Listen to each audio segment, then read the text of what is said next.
So let's talk about the different types of content. We've got how-tos, case studies, tutorials, infographics, a book review or summary, an app or tool review, a giveaway, interview, list, quiz, survey, quote, and this is just 12 of them. I'll give you guys a second to jot some of these down, the ones that you really want to jot down. If I'm getting bored with hearing my own self talk on my blog, I could easily do case studies with customers that have been successful and share their stories. And in fact, that's something that I would love to do with some of you who are in the studio audience. And that helps me to kind of take the back seat and change up the content. And it also is exciting for my reader. Some more options. Podcast. If you do a podcast, you can just send out the intro. You can put up the intro on your blog, the benefits of listening to the podcast, and then send people to the podcast. You don't have to then create extra blog content. Photos. You can build a blog post around great photos. A Beautiful Mess builds a lot of their blog posts around really pretty photos, and they have hundreds of thousands of readers. News, an announcement, a guide, a resource list. My audience, they love resource lists, and those are pretty easy for me to put together. Research, a live stream. You could do a live stream Periscope. You could get on Spreecast and do a live stream Q&A. Then you can embed that into a blog post so that you're using it in another way. Illustrations. If you're an artist, your art can be the main part of your blog. Lisa Cogden does a great job of this on her blog, and I'm constantly looking for more. I always go to her blog to see what's on it, and it's not a ton of content, but what she puts up there, I want to see because I love her. Yeah. A downloadable, like a downloadable print, or Olivia does her brush lettered quotes. That's a great blog post. Worksheet or workbook, a template, a webinar, an ebook, and if you're gonna make an ebook a blog post, make it short, not something that's super long.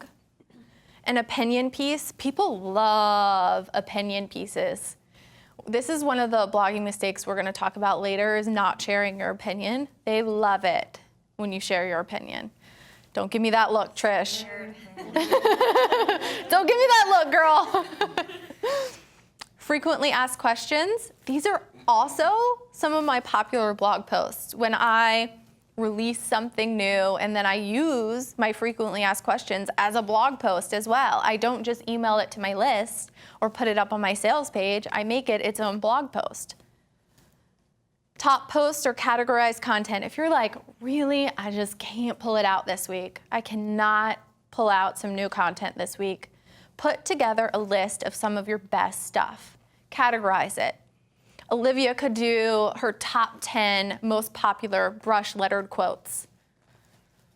Just categorize, put some content together. Your readers love that stuff because it's all in one place for them then.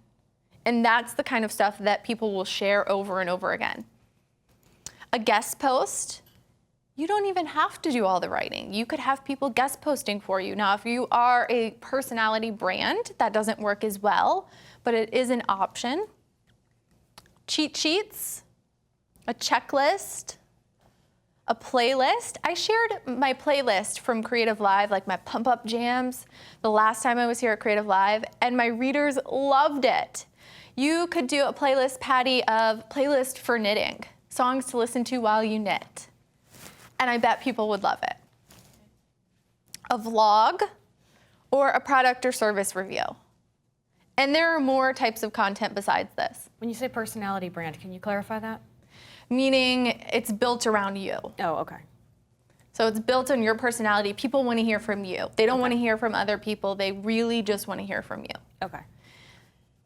I got around that a bit because my stuff is all like the Chris with a K. It's all about, it's all coming from me. And I got around that when I was leading up to the blogging bootcamp thing. Because a lot of people were asking about adding images and adding photos to their blog and saying that that was something that was really tricky, and that's not my expertise. So I did a co-authored piece. Instead of having it completely written by someone else, I invited Sarah Schatz, who was at your last CreativeLive course with us. Yes, she's my Samwise. She's my accountability buddy. And she came and we kind of co-authored it. And I ended up doing a couple of posts because she was awesome and gave so much amazing information. So I gave sort of my, you know, amateur hack version of how I did it. And then she was like, actually, this is the proper way to do it. And so it was like, if you want to hit somewhere in between those, then you'll be okay. I love it. It's Yeah, it kind of was like great. with the photo lesson. I'm like, this is how I do it. But thankfully, we have a professional who's going to show us how we actually do this kind of thing. Yeah, exactly. And it ended up being really popular, and she ended up sharing it, and it was really fun to do together, too. So it's kind of like a way to do the guest post thing if you're a personality brand anyways, just, yeah, share That's it. a great tip. And that goes back to lesson 1 with the quiz, collaborating Yep. with somebody who has a differing strength than you. It's a great way to do that.